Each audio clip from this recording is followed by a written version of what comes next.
Thanks everyone for meeting. Meeting in progress recorded. Okay, here we go. Thanks everyone for meeting. This is our August 4th, our supplementary meeting of the Colorado Forest Health Council. Really appreciate everyone joining. The main reason why we want to have this supplemental meeting is to make sure that we hear from everyone and discuss and vote on recommendations for the Wildfire Matters Review Committee. So that's really going to be our focus. And again, the charge of our organization is to really make these broader recommendations on forest health to both legislative leadership as well as to the governor. And so let's get straight to it. And let me start with a roll call, and we'll make sure that we have the right amount of folks here participating, and then we'll move on to legislative topics. So I'll just go by the list that I have here right in front of me. It looks like Director McCombs is here. Present. Okay, hey Matt. Is Director Morgan? Yeah, he's out of state, but this is Vaughn Jones and I'm covering for him today. Okay, great. Good to see you, Vaughn. Regional Forester Bem or Deputy Regional Forester Buchanan or the U.S. Forest Service in general? Okay, John Ring.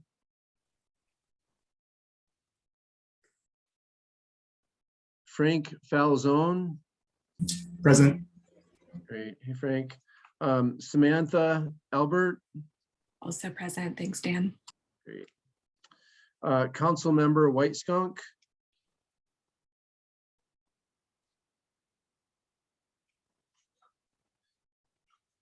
Commissioner Layden. Hey guys, I'm here. Great, thanks, Commissioner. Commissioner Jody Shattuck McNally. Present. Great, hey, Commissioner. Commissioner Tisdale. I am here. Okay, Commissioner Cooper.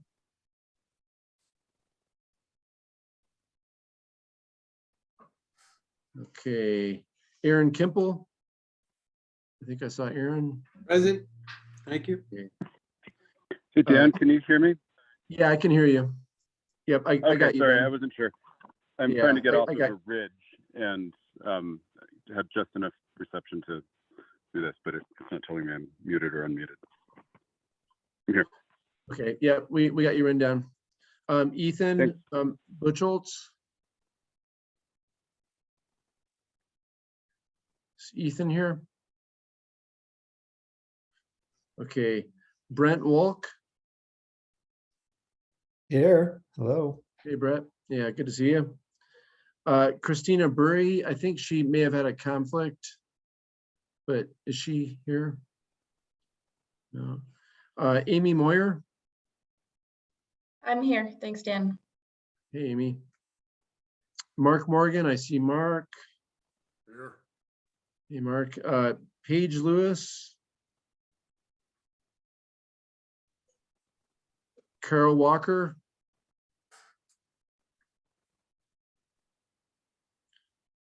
Okay, Julie Stencil.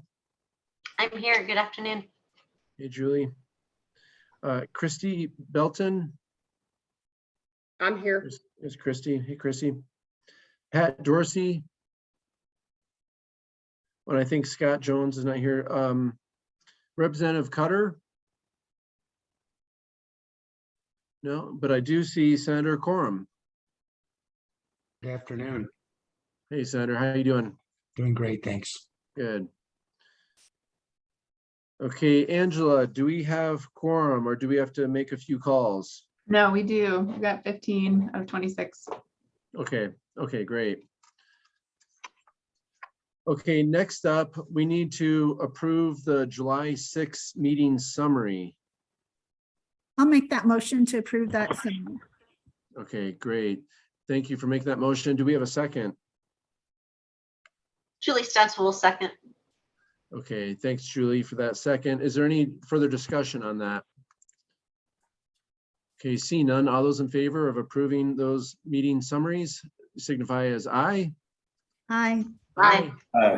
Any in opposition, say no or nay. Okay, that is approved.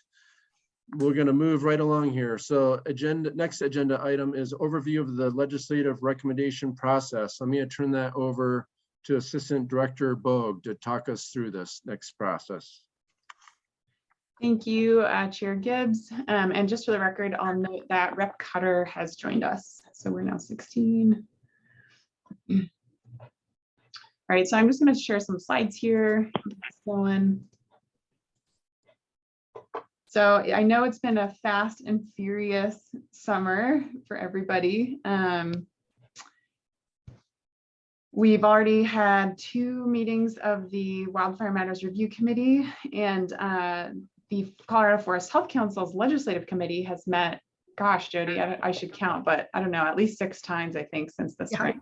You've been busy, which is great. And I'll change the date there on that slide. It's old, but just a reminder, as Director Gibbs said, the purpose of this council in part is to provide a collaborative forum to advise the governor and General Assembly on a broad range of issues, opportunities, and threats with regards to Colorado's forests. And our deliverables at a minimum are to annually brief the Wildfire Matters Review Committee, which Commissioner Jody Shattuck McNally is on the schedule to do that tomorrow. And I'll say a little bit more about that quick schedule change briefly here. And to submit an annual report to the governor. And we spoke a bit about this annual report at the July 6th meeting. That's something that we staff are already drafting. And really, I think the recommendations that you all discussed today will be the bulk of what goes into that. So this is certainly an important meeting, and you will certainly have opportunities to provide feedback on a draft report before we finish it up. So again, just to sort of orient ourselves to what the task at hand is today, it's really to decide on which legislative recommendations this council would like to advance initially here to the Wildfire Matters Review Committee, which is the interim legislative committee that meets to discuss all things wildfire and related forest management issues. So there are your committee members there on the slide. Rep. Cutter, who's here with us today, is indeed a member, so she might have some interesting, and then of course Senator Quorum, so they might have some interesting perspectives to share. So per their schedule, they have met twice for full day meetings. They've heard a lot of testimony from folks working on all aspects of the forest management and fire challenge.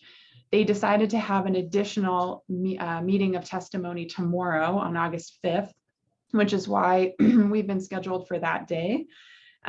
We have only 15 minutes tomorrow, so it's going to be a really quick presentation, which is why I think it would be great if we could come to some agreement today on our top recommendations. And then on August 15th, they will meet to really decide on the 10 bills that they are going to draft, move to the drafting phase. And then on September 28th, they will vote on which 5 bills they actually want to advance to the legislative session. So that is their process. As far as our process goes, this is what we decided on at our July 6th meeting. Essentially that, this council as a whole, July 6th, came up with some of their prior legislative concepts through a poll, which most of you participated in. The legislative committee then considered those concepts. They had a few meetings to discuss and deliberate on those. And they themselves did a bit of a polling exercise to sort of decide what their top priorities are. And Jody's going to share those. And then today, really, our goal is to deliberate and vote on advancing up to 5 recommendations to the General Assembly, to the Wildfire Matters Review Committee. And you all agreed that a recommendation must receive a supermajority. And I think it makes sense, a supermajority of the folks who are in attendance today, because we do have quorum to advance. And then tomorrow, Commissioner Shattuck McNally will represent the Legislative Committee and the broader council in presenting those recommendations to the Wildfire Matters Review Committee. State Forester McCombs will also be there with her to answer any questions that the committee has specifically about the State Forest Service. And then the goal is really by the end of the month to get an annual report together to submit to the General Assembly and to the governor. So are there any questions about this process? before we proceed? Okay.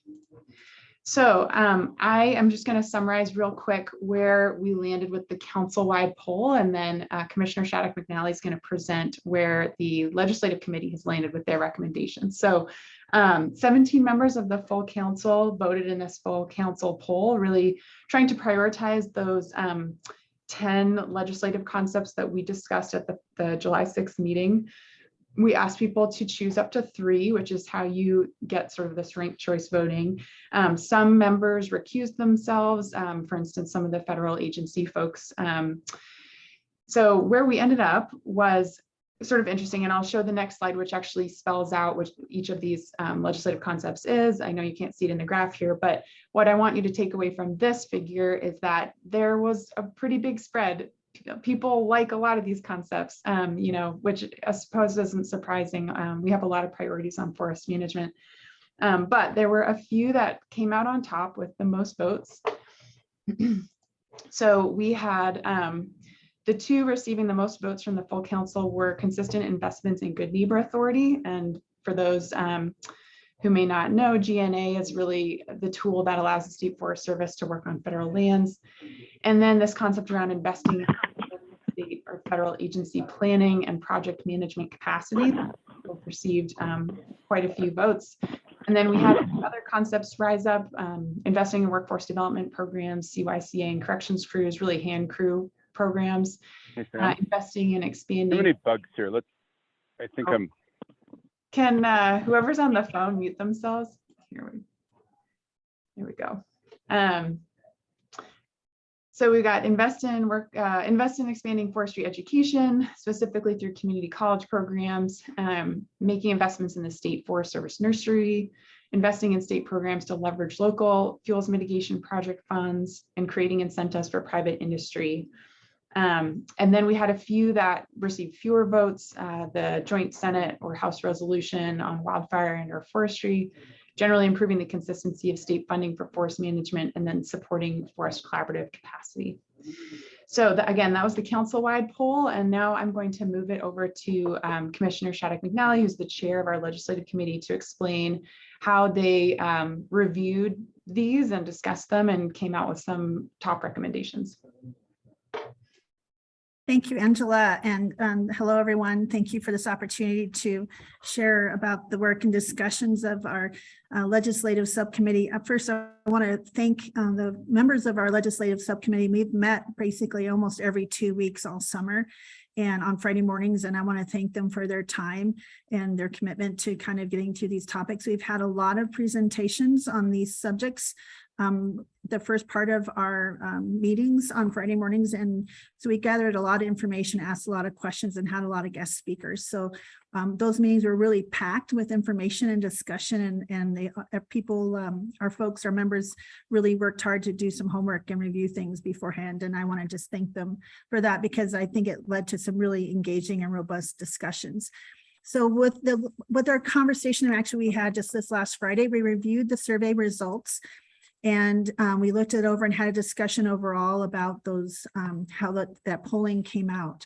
And we kind of felt that that kind of aligned with some of the discussions we had. And so we first decided to just take the ones with the lowest votes and kind of drop them off for this year's kind of prioritization. We not saying they're not important, and that's not something that we think they're important concepts to maybe consider in the future, but for this year, we feel like they didn't need to be on our list. And the conversation with our legislative subcommittee was, we really wanted to focus on 1 to 3 concepts or ideas to prioritize those going forward, so that this year, with our being our first year, that we're successful in getting some of these concepts and legislative ideas going forward and have them implemented and maybe get successful legislation in these areas. And so instead of trying to go through the whole list of priorities or ideas, we decided to focus on the top 1 to 3, and we made those our tier 1. But we also felt very strongly there was others that needed to be on tier 2 and tier 3. So first, let's talk about our tier 1 recommendations. We actually had a really good conversation in almost every meeting we had, and thanks to Mr. Morgan, Mark Morgan, he was really a champion for this concept about investing and expanding in forestry education in Colorado, especially invested in community college programs through the Department of Higher Education. We have a phenomenal nationally recognized program at Front Range Community College, which have students who are waiting for the right amount of classes and instructors to be able to complete those programs and get out into the field. And that program has had a very successful success rate getting folks into the industry and into our forest. I think the U.S. State Forest Service said they have had some of these graduates as well.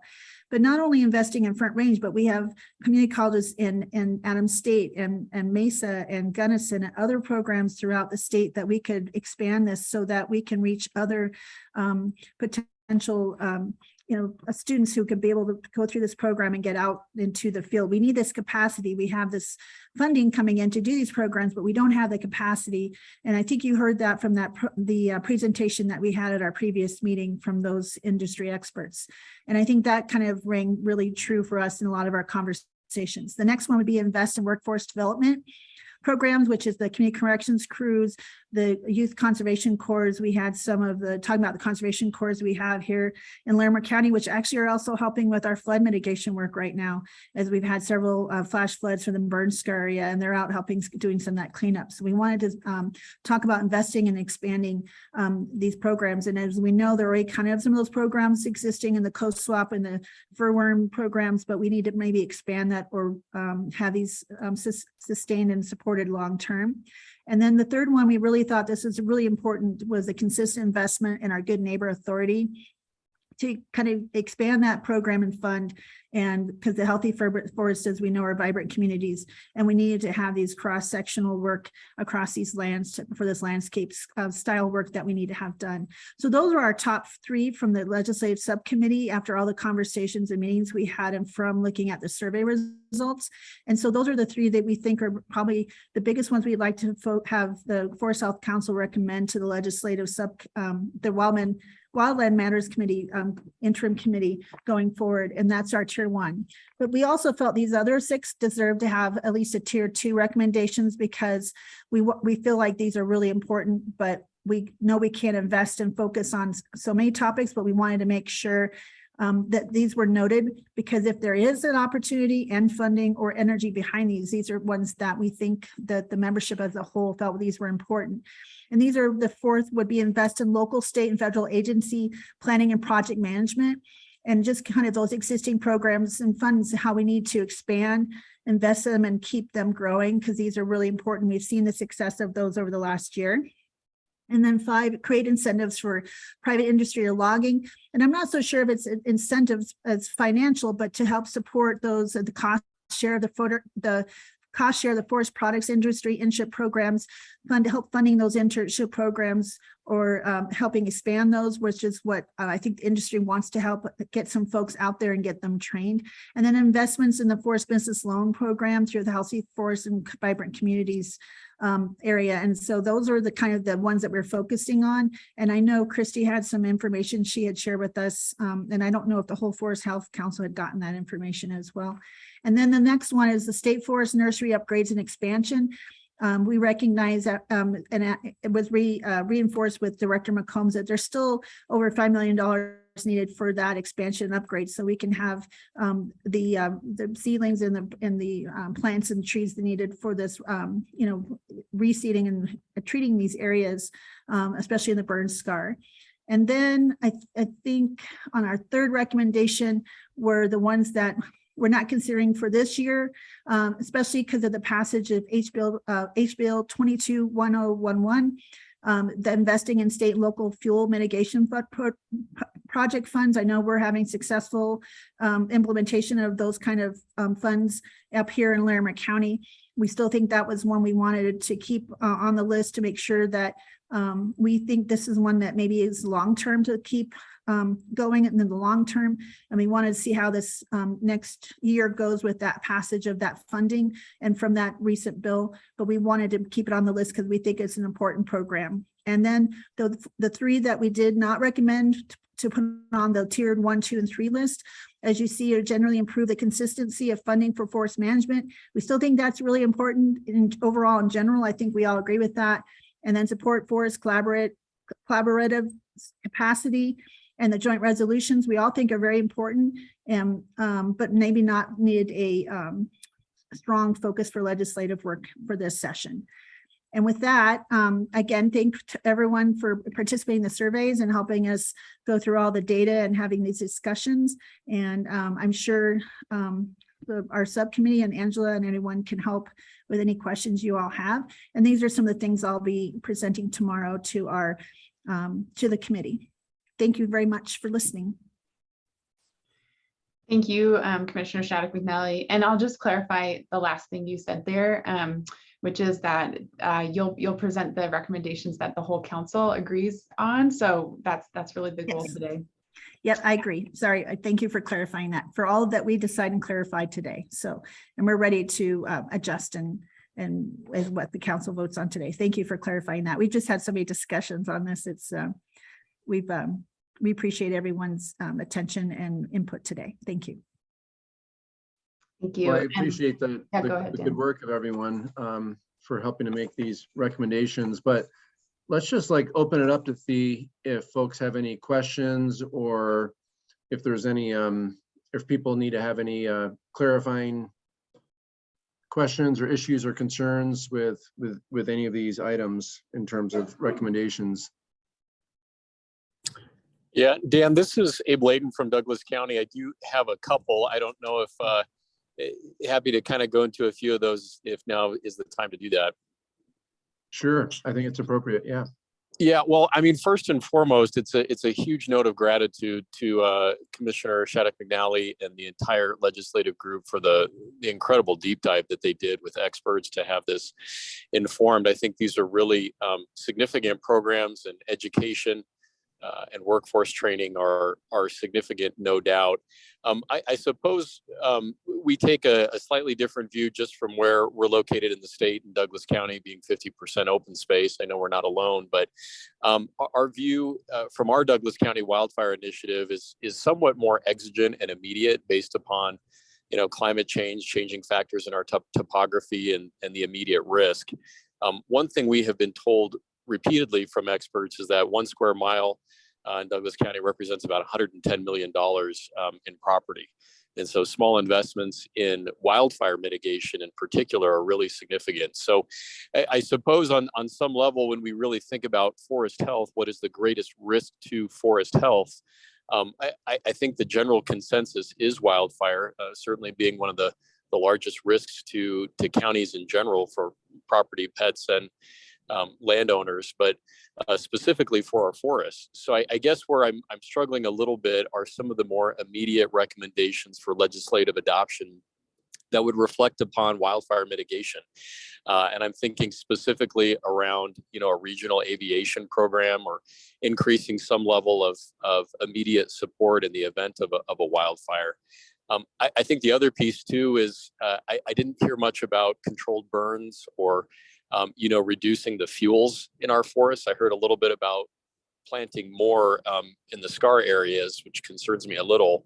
But again, I think what we've learned from our commissioner colleagues in Paradise, California, is please don't let your forest become kindling, where we're not mitigating, treating, and ensuring that wildfires don't get out of control. So those are a couple of areas where I'm hoping that this council today can have some pretty direct conversation around what we want to say to the legislature.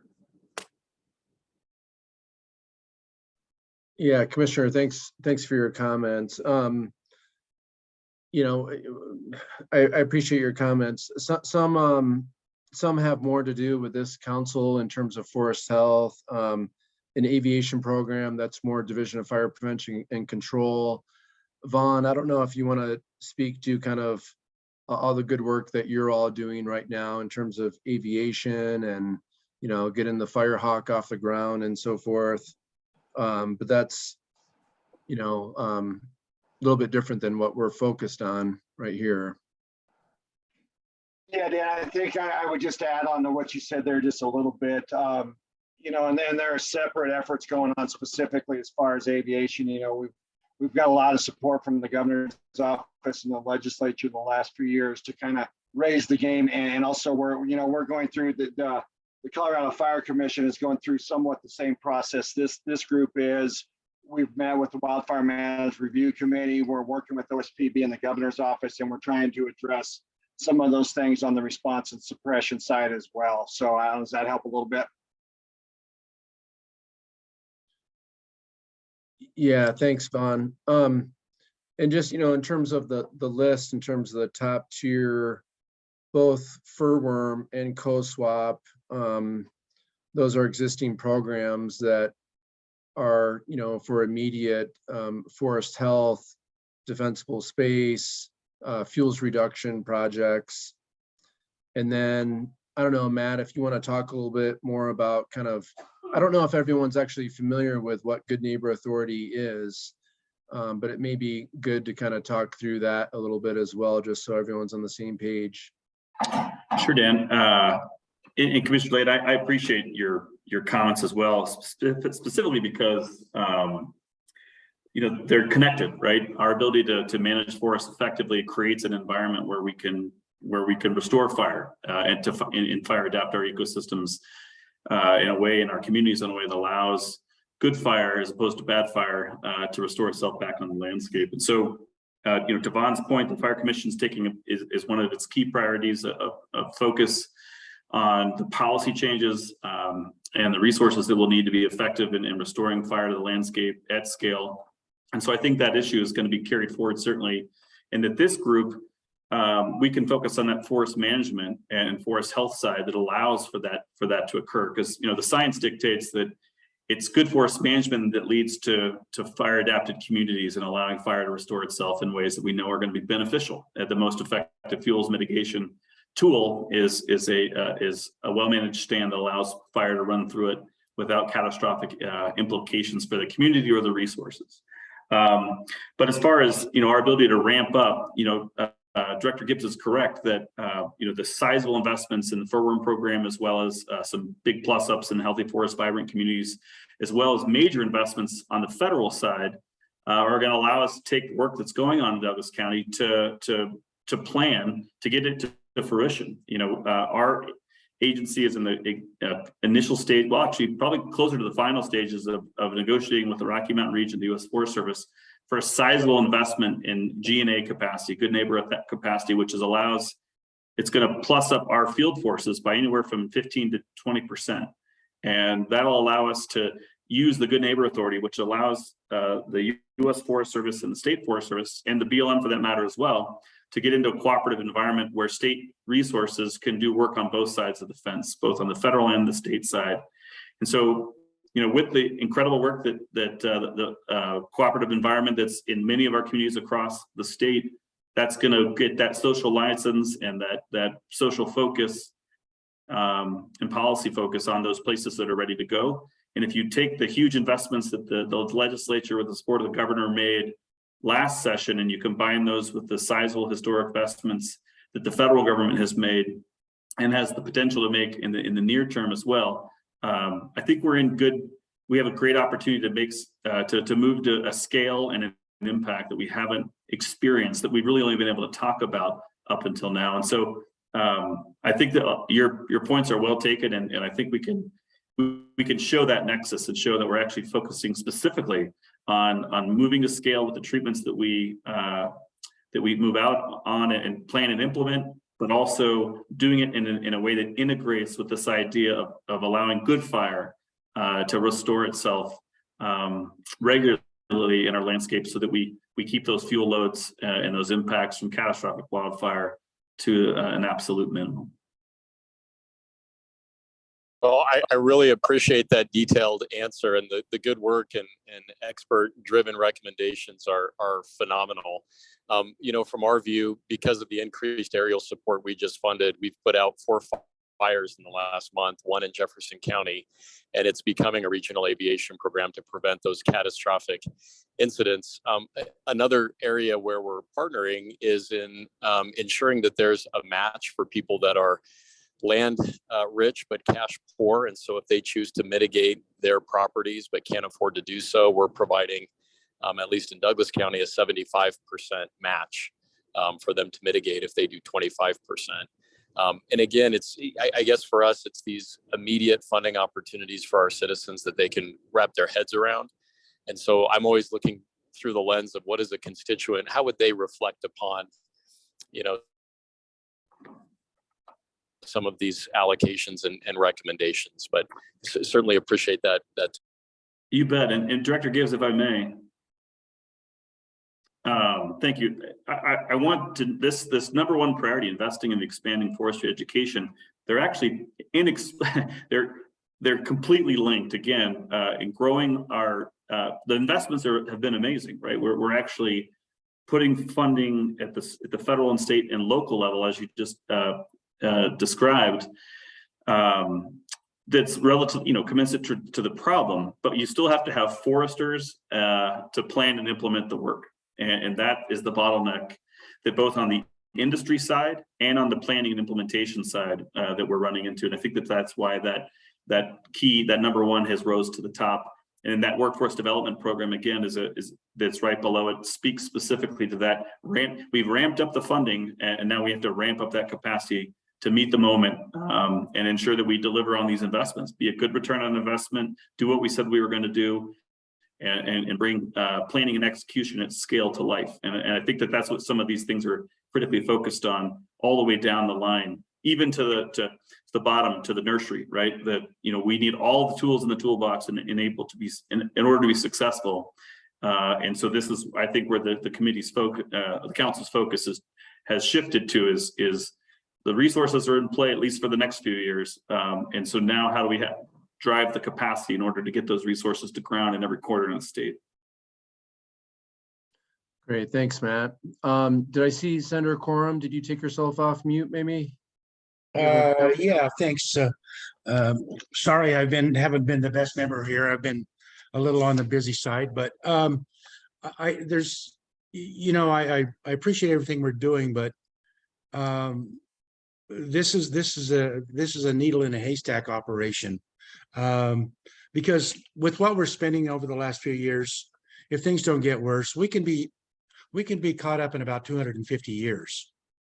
And that's not acceptable. Our mitigation program and everything we're doing, we have to somehow do a better job of bringing the federal government into this. The state of Colorado certainly can't do it, but the mitigation. You look at the fire in Firestone recently. These communities have to realize that they need to take that when there's a fuel source in a community like that, you've got to really, the community has to be responsible for taking that fuel load away. And I don't think we're doing a good job of that.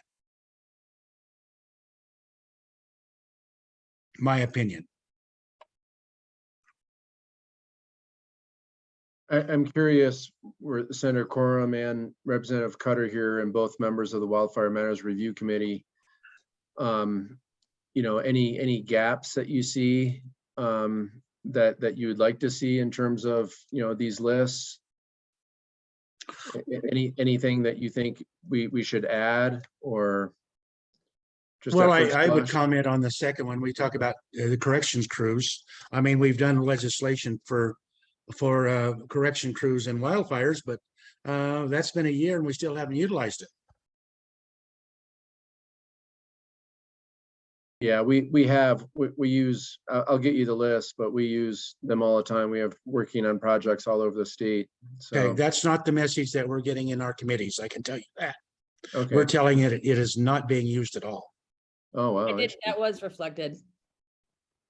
Oh, really?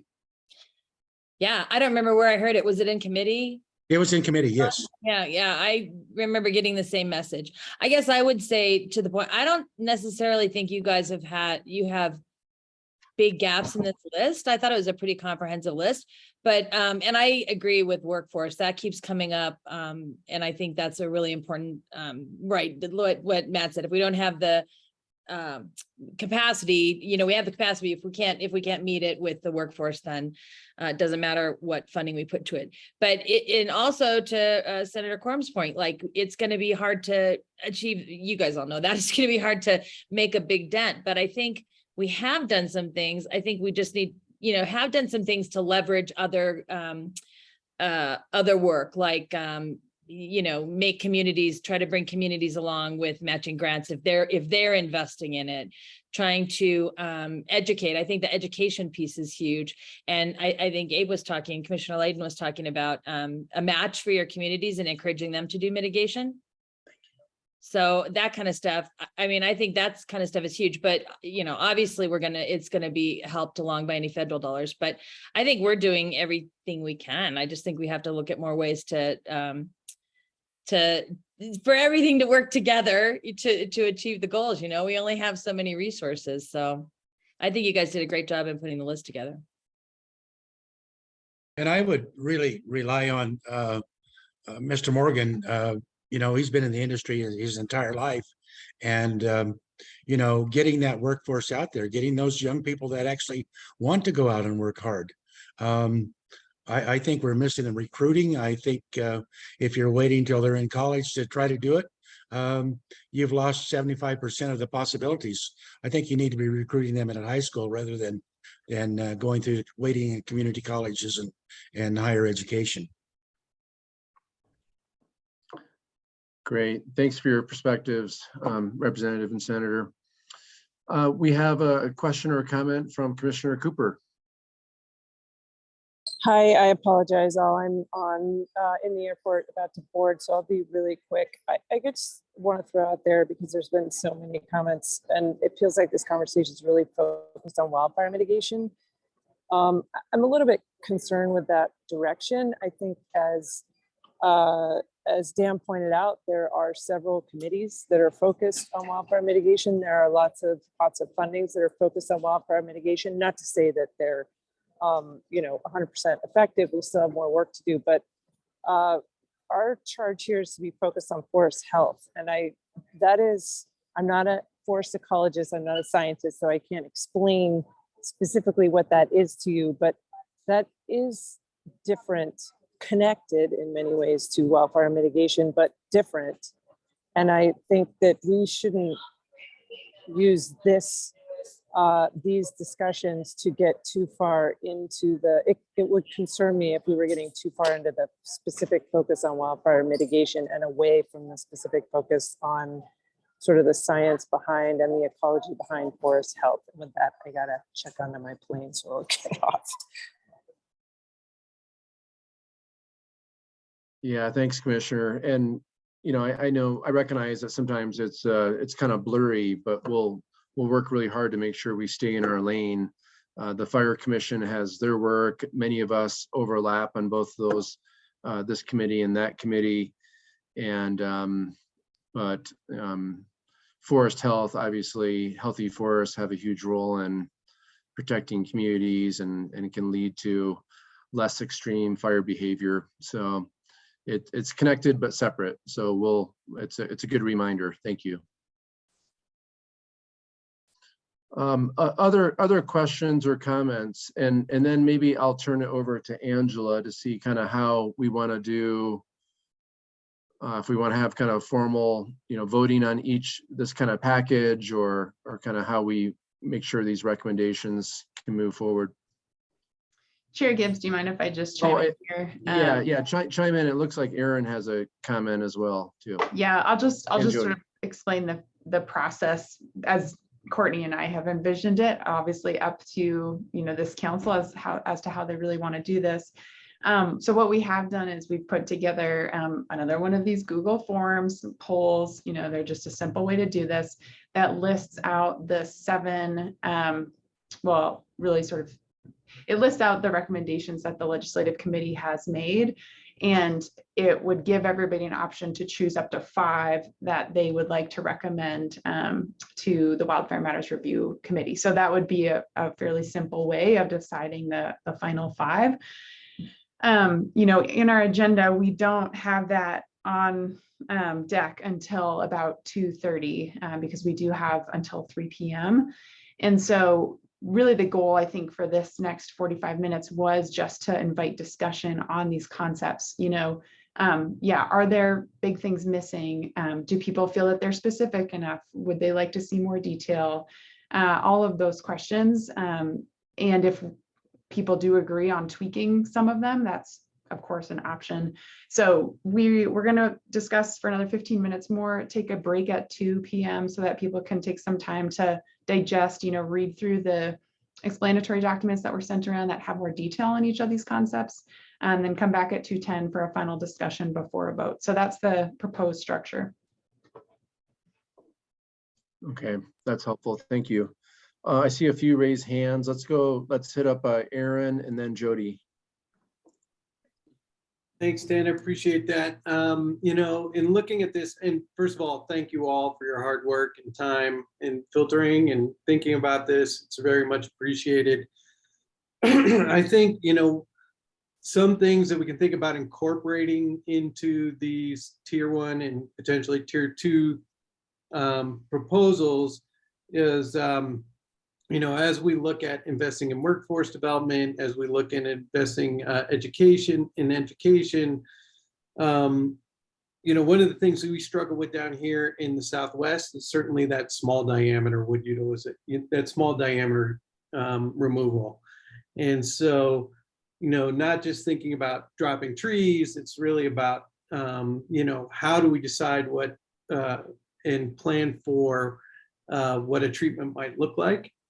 To Matt's point, you know, thinking about then how does it prepare a stand for wildfire? And so here in Southwest Colorado, it's not the larger diameter trees, it's really that undergrowth that we really get concerned about. And then that also brings up the idea of wood utilization and how do we inspire folks to think innovatively about utilizing that small diameter wood. And I think that could be something that could be built into these programs. You know, just making sure that we are offering opportunities for taking that wood out of the forest and looking at opportunities for making that available to our communities in one form or another. And then I do think keeping prescribed fire, managed fire on the radar as far as thinking about our workforce, as far as thinking about the neighbor authority and planning. I think that's going to be an important follow-up to all the work we do. So I don't know that it takes away, but maybe those are things we could build into some of these tier 1, tier 2 concepts. Great. Thank you, Aaron. Let's go Jody and then Abe and then Ben. Thank you, Director Gibbs. And just wanted to comment on a couple of things. I want to thank Senator Quorum for his comments about, you know, getting into careers. I just actually left a very large group of elementary and middle school teachers and staff and industry leaders about getting work, you know, kind of career pathways in front of kids. And I actually mentioned the forestry program. I'm sure Mr. Morgan's really excited about, I mentioned that, but so they hadn't even thought of that. So that was something that they're going to consider. But I also wanted to just say a lot of our driving force for that top recommendation was Mr. Morgan with his timber industry, and that he was really instrumental in bringing that and showing how we need that capacity. And I think Director Combs stated it much better than I could about, you know, we have this funding and these, you know, programs, but we need the capacity, especially at the level that we need to get this done as soon as possible. And then I want to just kind of remind everyone, you know, we as a subcommittee, we had this conversation about this is a long list. There's a lot of work to do. And yes, I wish we had $200 million and we had all the capacity, we could get all these things done. There's so much to implement and think about. But we're trying to focus on kind of those 1 or 2 things that we could really get done, or the top 5 we could recommend, so that we can be successful this year and see some success with the council, getting some things in front and going forward with this committee into the governor's office, and that these conversations and all the things that you all are subject matter experts on and having these conversations are things that we can continue to have conversations on and maybe have on the list or continue to progress for next year.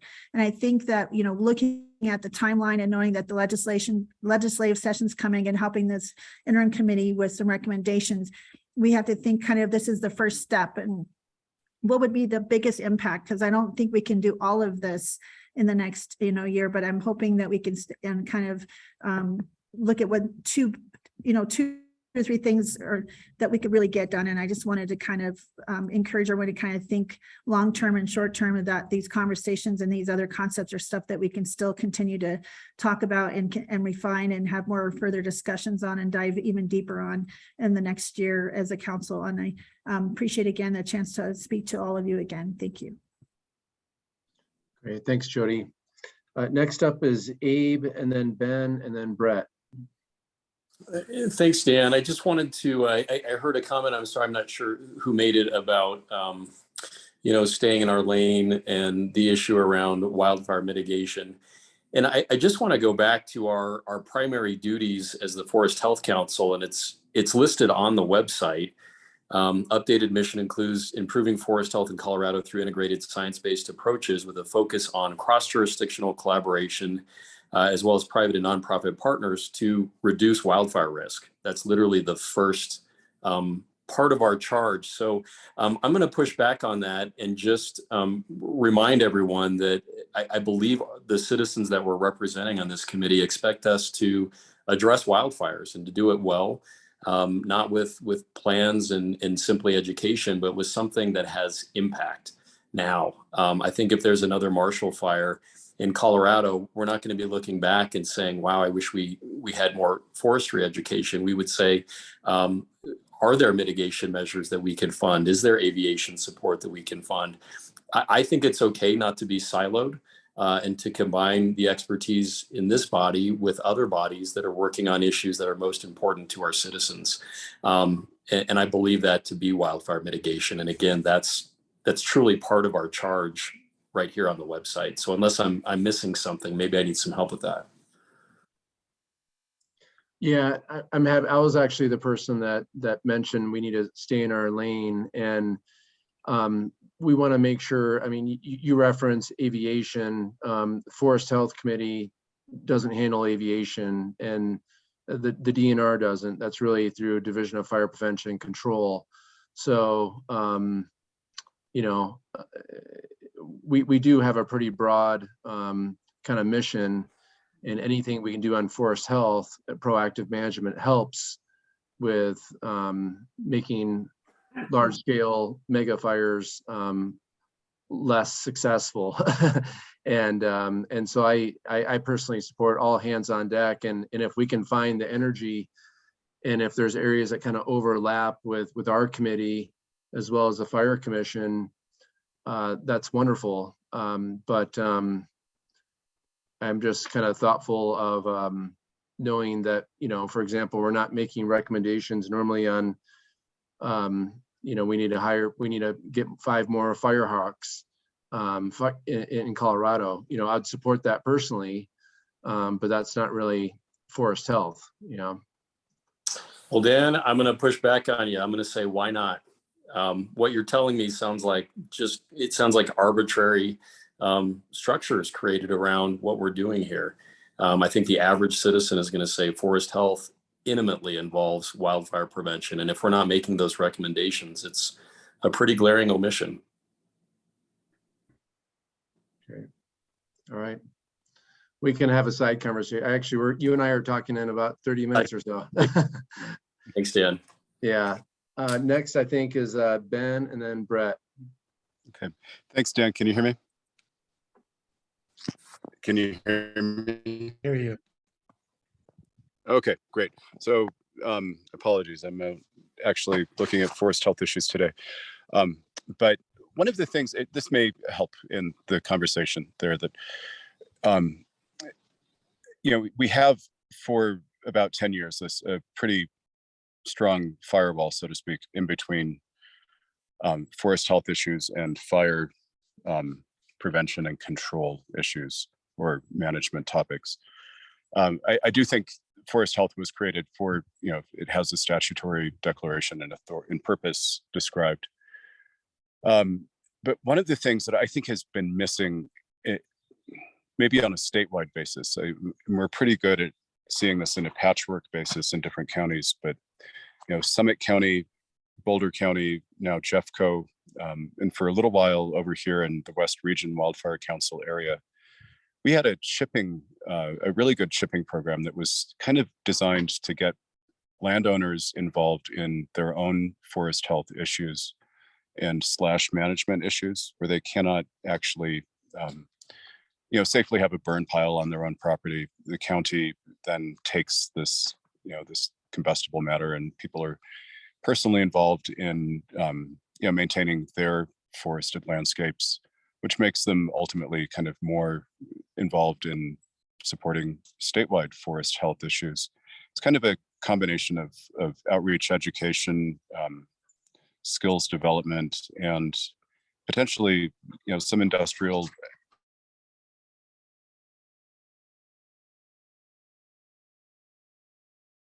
Wildfire Matters Review Committee or for the Forest Health Council to make a recommendation on how to approach supporting these chipping programs and / management programs on a statewide basis. Region Wildfire Council decided it wasn't doing enough, but I'd love to bring it back. And I think I've seen Jeffco implement it recently very successfully, and I know Summit and Boulder have done it very successfully. So think about it.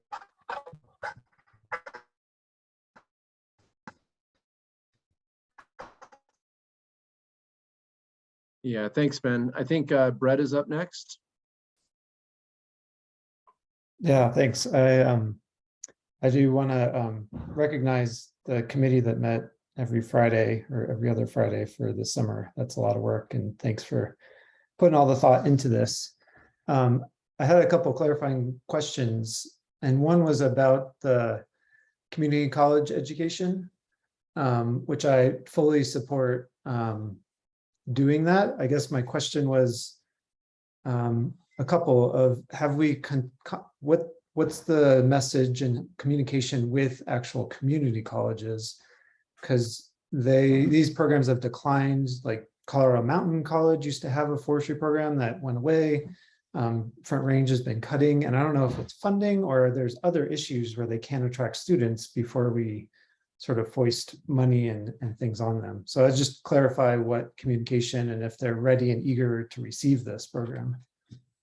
Director Gibbs, could we have Mr. Morgan, since he's got such a strong relationship with that one program, could he talk about his? That'd be great. Yeah, Mark. Very good. As far as the community college programs, and as Mr. Corum mentioned also, this is not just about community colleges, but everybody, all the programs that you come up with, and a lot of these programs might come down to a certificate. It's a training of workforce. And I think if you look into those, the high school involvement, as Mr. Corum mentioned, Senator Corum is critical. You need to bring these guys along right from the get-go. The industry does not have the capacity to do the work can be done. The agencies cannot fill their positions. Everyone has a shortage of personnel. So all these other issues, the reason I push this so hard, mitigation. Who's going to do the mitigation work? Front Range has a wildfire certificate that they work with for training for students. All these things up and down the line, you do not have a workforce to do them. Every agency, every company that you talk to has huge manpower shortages. So mitigation, we can do mitigation, but only if we have people on the ground. We discuss doing mitigation. We discuss using small diameter wood. We discuss manufacturing this stuff. Who is going to do the work? Who's actually physically going to go out there and do the work? And the reason I push this so hard is we don't need a whole bunch more 4-year degree foresters, Matt McCombs may need them real bad. But if we do this development all the way along the line and let the education take over, and we arouse interest in these students and these kids to do the work, but right now you do not have a workforce. And I can't stress that enough. If you go out and actually try to do an endeavor, the Federal Forest Service can't fill their positions. The state is working really hard to fill their positions, and Director McCombs, he needs a pathway for solid financial support, not just for programs, but for his personnel and where they can be competitive. And I can't think of a single agency. It's not who has it. No one has enough. And until we solve that part, I mean, we can discuss whether we want to plan or how much we want to. But to me, that's part and parcel to getting any of your work done, however you want to direct it. If you want mitigation, I'm all for mitigation. I'm in the mitigation business. I can't take your work because I don't have any more personnel. Yeah, thanks, Mr. Morgan, for that answer. I agree with everything you said about needing more education, more workforce. And I think Angela Bo put in the chat that Front Range Community College has indicated that they're sort of funding and capacity limited.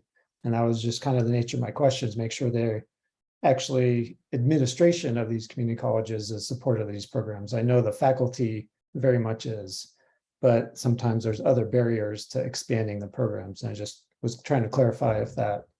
The administration has had a huge turnover in most of these, and you mentioned programs that have died. Basically,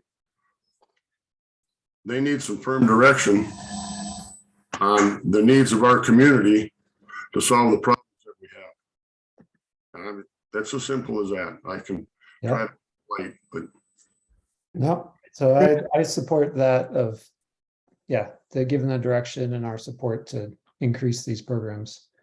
I think I also want to add of kind of two other thoughts of if we talk about increasing in order to implement, a lot of times you need the planning, and Matt McCombs, Director McCombs talked about hiring a lot more foresters to do that kind of planning. A lot of the agencies are also limited, and I just want to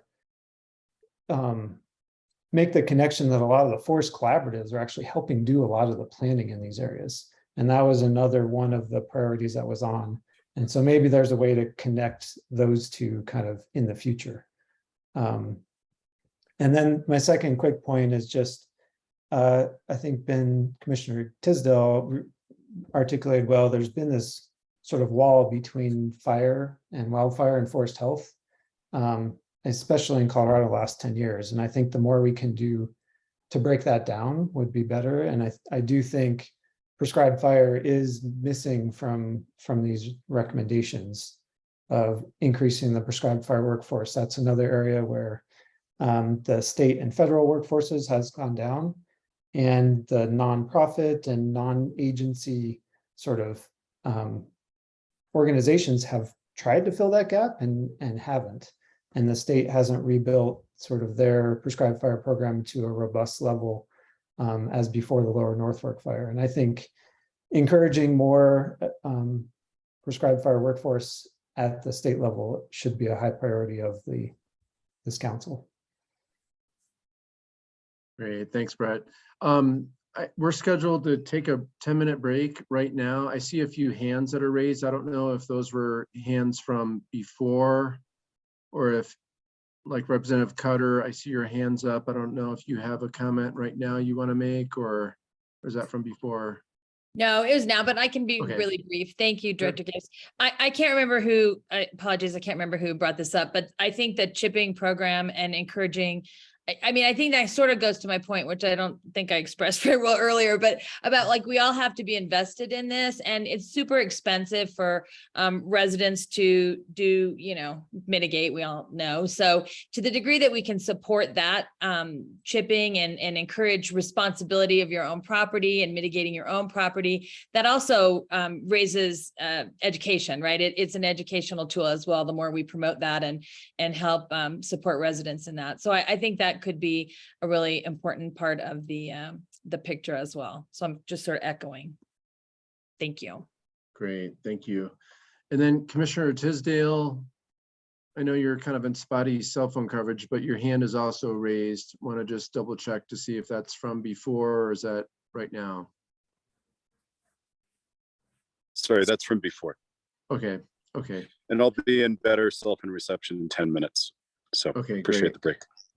Okay, let's take a quick break and we'll come back in 10 minutes, about 10 after 2. Thanks a lot.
So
Okay, we'll get started just another minute or two. Make sure we have everyone back.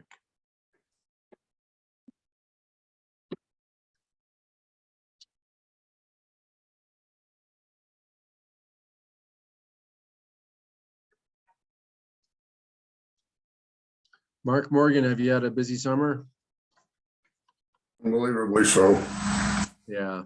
We've been, like everyone else, we've been struggling for manpower and for crews, and a lot of shortages in capacity, equipment, parts. But I talked to my friends and stuff in the agencies, and the location is different, but the message is the same. Yeah. Everybody's shorthanded.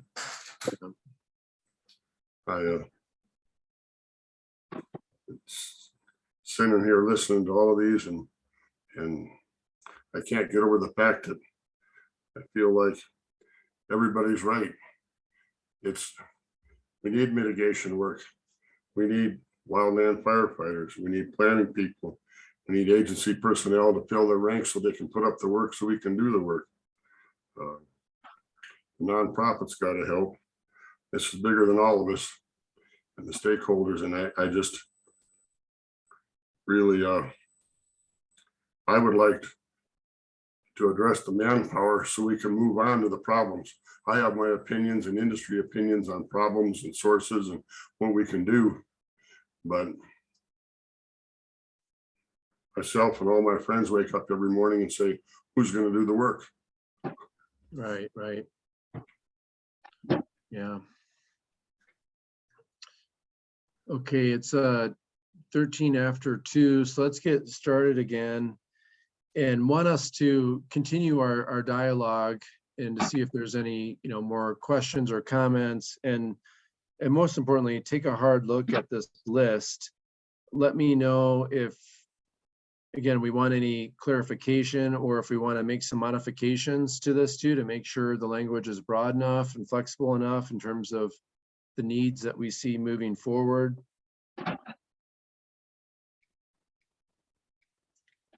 So let's just take a few minutes to just double check on this, and then at the appropriate time, Angela, I think you're going to put a link or something, and we can go to the link, and then you can vote to see what folks want for their priorities, right?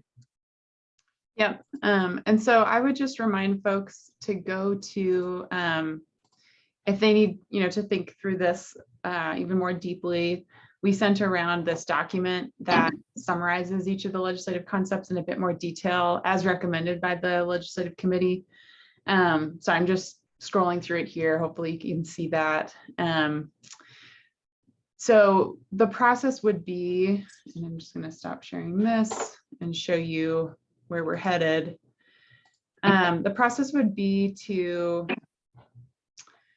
basically vote in a form as we have in the past. And so what we really need to decide in the next sort of 15 minutes here is, are there legislative concepts that the council as a whole feels very strongly should be added to the list of recommendations that have been made by the legislative committee, or that they would like to see some clarification in the language of these concepts before we vote? So this is what the form looks like. Can people see it? Just give me a nod. Yeah. Yeah. Okay. So it lists the 7 concepts that the legislative committee has recommended, acknowledging that the 7th one, investing in state programs to leverage local fuels mitigation project funds, the legislative committee recommends waiting until next year on that, because HB 22-1011 funds exactly that to the tune of $10 million. So they kind of wanted to wait and see how that program works this year before investing further. But the idea would just be for everybody to choose their top 5 that they would like to recommend to the Wildfire Matters Review Committee. This can be done anonymously. We can then look at a graph of the results, and hopefully 5 get more votes than all the rest. If they don't, we'll have to have a further conversation. So now that you've seen that, do folks feel very strongly that any additional concepts should be present in this list, or do you want to clarify or tweak any of the language that is in this list? And the language is the same as the language we've discussed in the slides.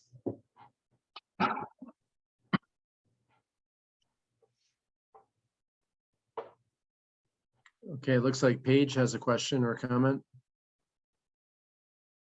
Yeah, hi everyone. Sorry to not be able to fully participate today and really appreciate this discussion. And maybe you talked about this, but I still feel we should be considering something related to prescribed fire capacity, particularly on non-federal lands. And I just want to acknowledge you may have talked about this already, but that is the one piece that really seems like a significant gap in this suite of recommendations to me. And Paige, I just want to fill you in. It's in the chat, but it may not show up for you because you just joined. But so we do COSWAP, for example, the Workforce Development Grant Training Grant can fund prescribed fire training. So just making you aware of that. And then FIRWORM can actually fund prescribed fire projects as well. So just getting into the nitty gritty of sort of programs to fund. But we have heard that, I believe from Aaron Kemple as well, an interest in prescribed fire training. So if folks felt strongly enough about that, you could entertain a motion to add prescribed fire training to this list.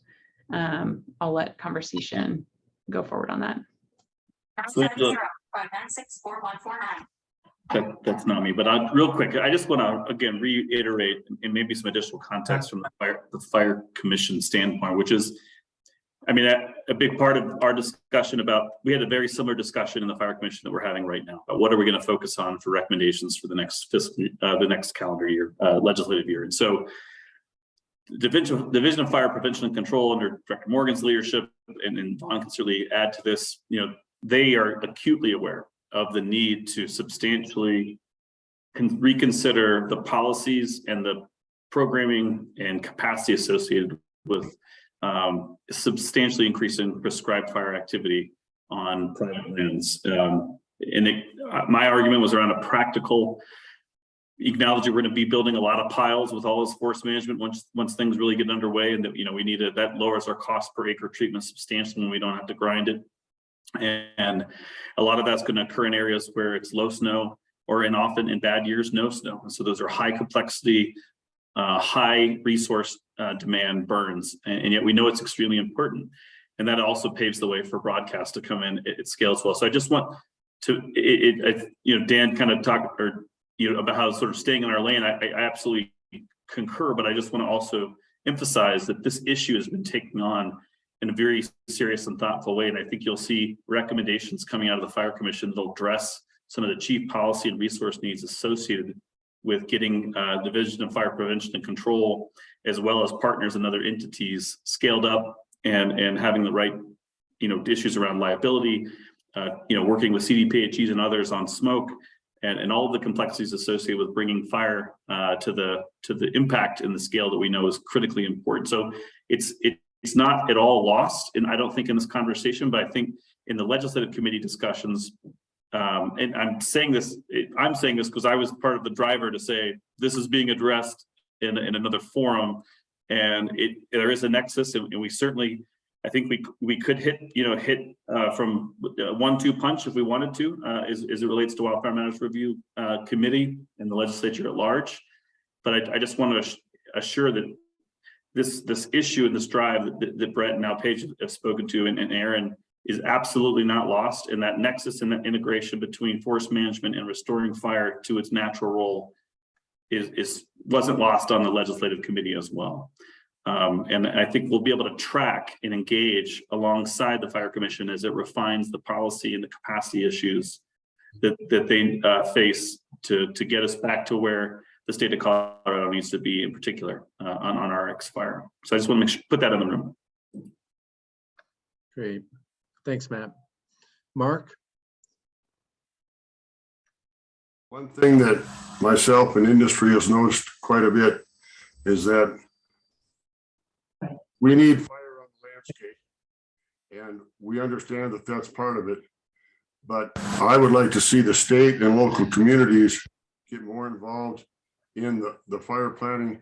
One of the big tools that obviously gets used is not necessarily a prescribed, but it's allowing natural ignitions to burn how much and where and for how long.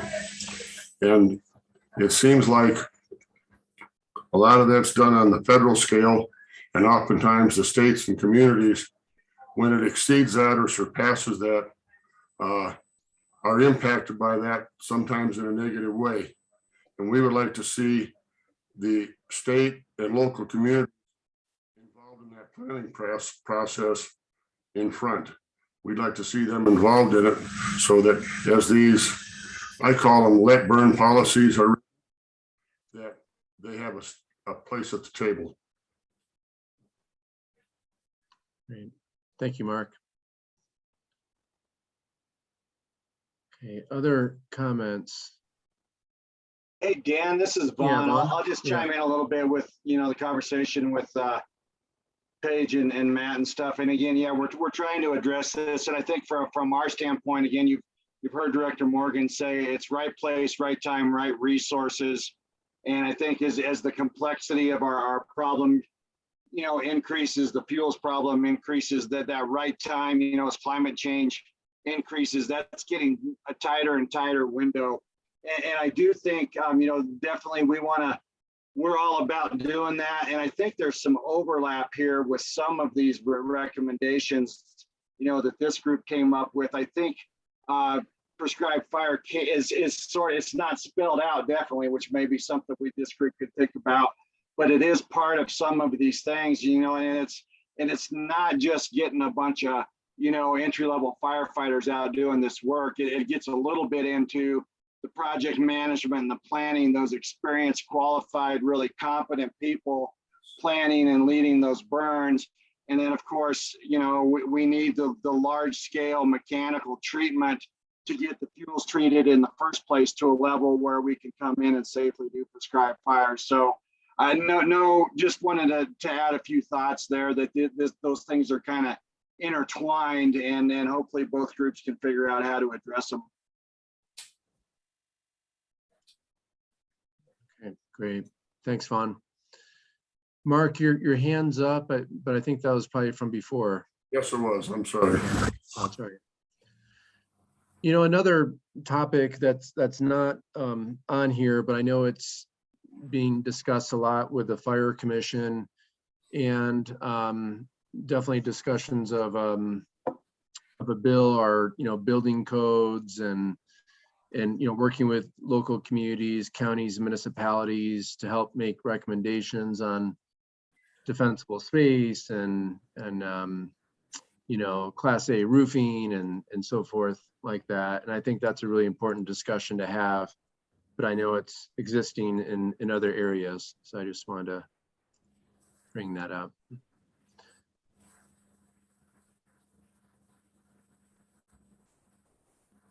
Dan, can I interject? This is Corum. Yeah, please. Well, thank you. And I appreciate you talking about defensible space. I represent Senate District 6, which is 70% federal, state, or tribal owned.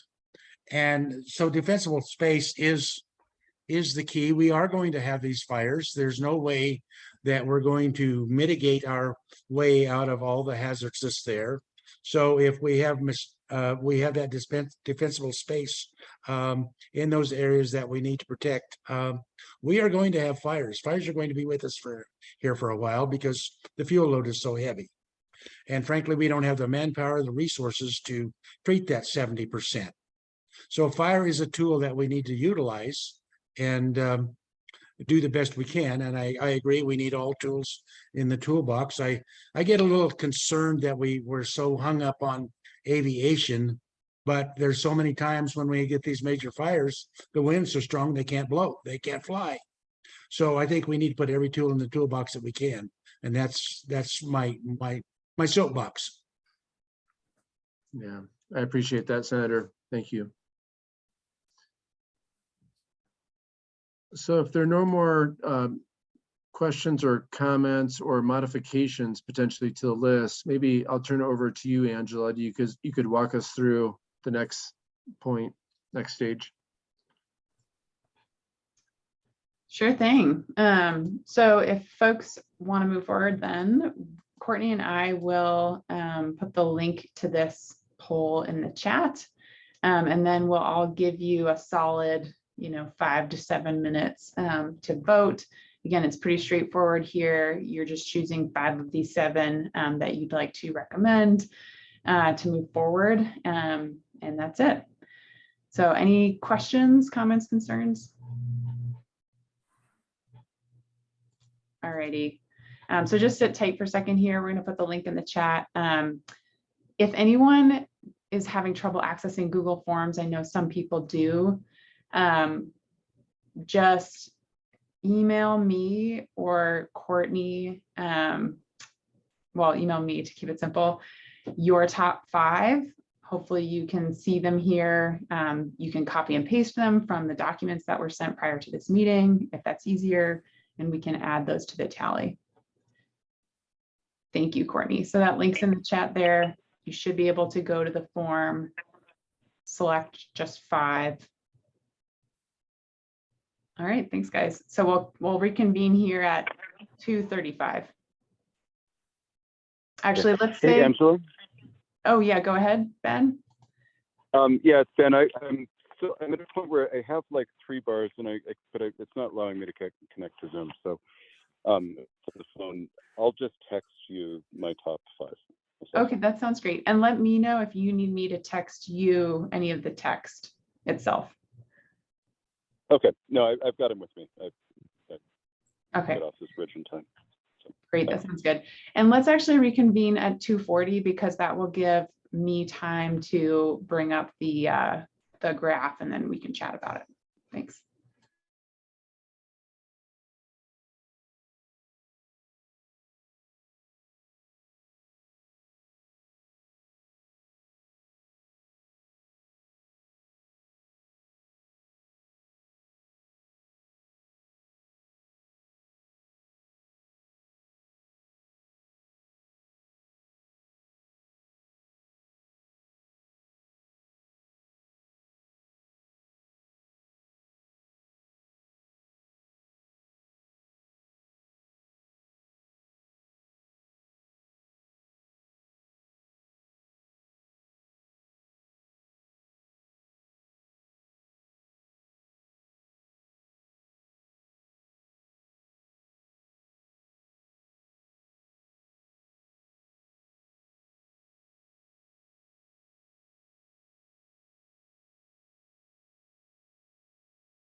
Angela, I did not fill it out as well. Okay, thank you. That's great, Mark.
Okay, does anybody still need to vote or send me their votes?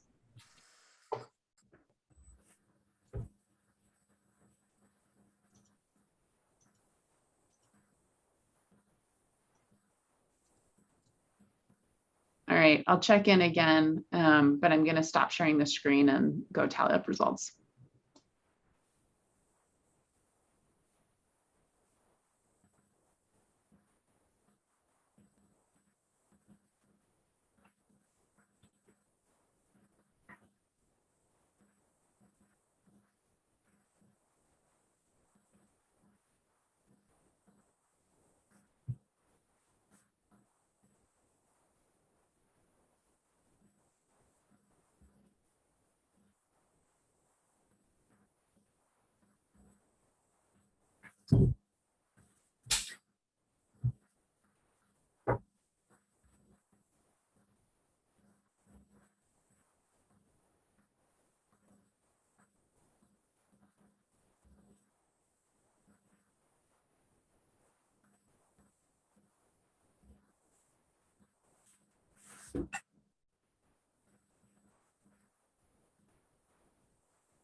Okay, is everyone back now?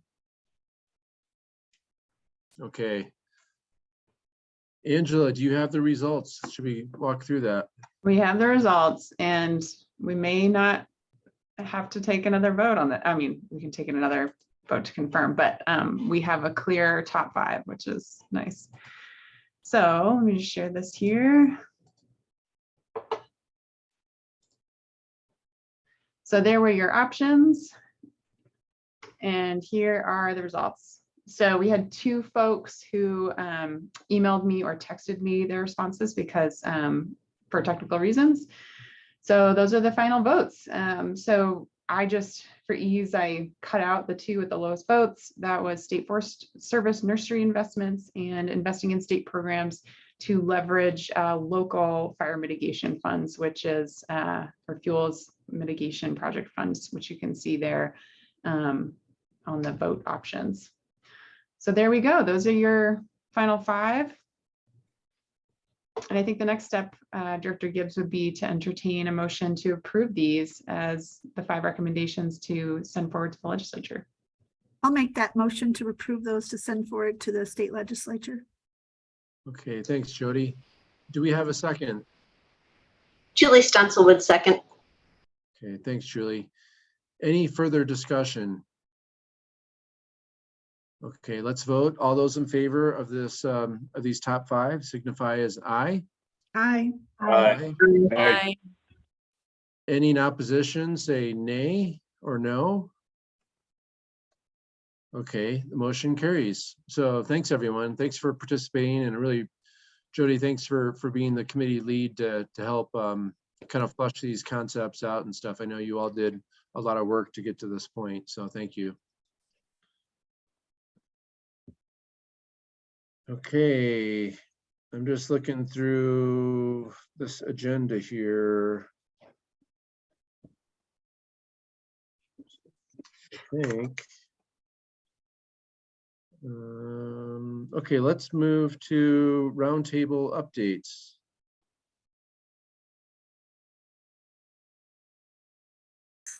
Any roundtable updates folks want to give?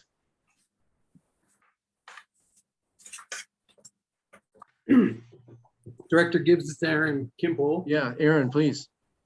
I heard you have some good but bad news possibly. Yeah, I am transitioning. I will be leaving Mountain Studies Institute at the end of the month. I will be heading to the Southwest Ecological Restoration Institutes, working with CFRI, NMFWRI, and ERI out of Flagstaff, and working to bridge all of those. So my position will be changing going forward. And my last official day here at Mountain Studies is August 29th, or sorry, August 19th. So I have truly enjoyed my work with MSI, the role I have been able to offer, the collaborative work. I'm hoping to be able to build and bridge and expand capacity across the region in my new job, but just want to thank everybody for the support that they've offered over the years. So. Well, that's exciting. We appreciate your involvement with this, and we'll miss you, but sounds like a great opportunity that you have. Thank you. Yes, and this group for the prior iteration and this, it's been a big part of the rewarding work that I've done. So, yeah, awesome. Thanks for your contribution. Yeah. All right. Any other, comments, updates, items you're all working on? Legislators, any bill concepts you want to share with us? Working on.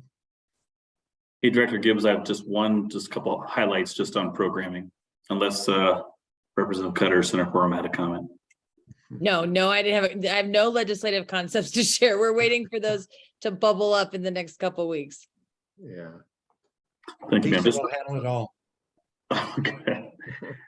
I just want to make sure everybody is aware that the Community Wildfire Defense Grant is open. So this is a federal program that came out of the bipartisan infrastructure law, awards up to $250,000 to create and update community wildfire protection plans or conduct outreach or education, and up to $10 million for associated infrastructure and resilience projects.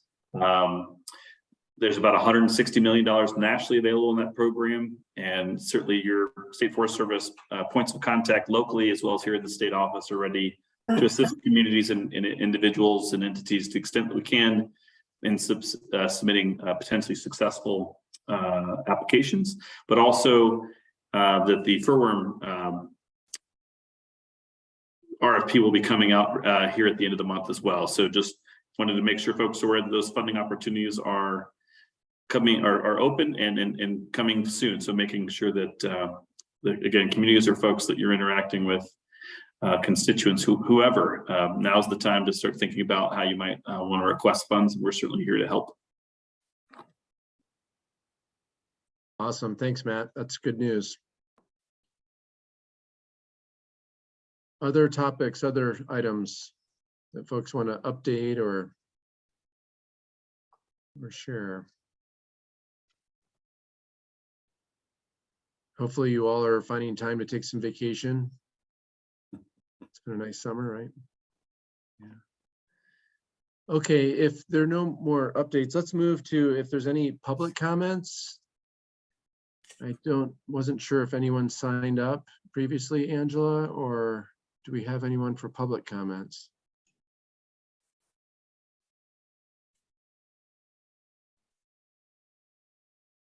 Okay, seeing none. Well, I appreciate everyone joining. We'll give a few more extra minutes to your day. I know many of you will appreciate that. And it's been definitely a very busy summer and busy spring, and really appreciate everyone's thoughtful comments and participation in this, and look forward to seeing you at our next meeting. And we'll get these top 5 kind of rolled out to help present to the Wildfire Matters Review Committee coming up here soon. Can I ask you a quick question, Director Gibbs? Sure. Our next meeting, are we in person and in Durango, or what's our, I think to see that was possibly on the agenda. What does our next meeting look like? Is it also going to be virtual, or because I know we had talked about that the last couple of meetings. I'm just curious because I'm trying to get my schedule kind of finalized. Good question, Angela. We'll nail that down here in the next week. We've unfortunately had to reschedule it because of some conflicts. So we will get that scheduled and on your calendars, but it'll be later in October or in November. Thank you, Angela. Great. Awesome. Well, thanks everyone. I really appreciate it. Have a great rest of your day. You too. Thanks everyone. Thank you.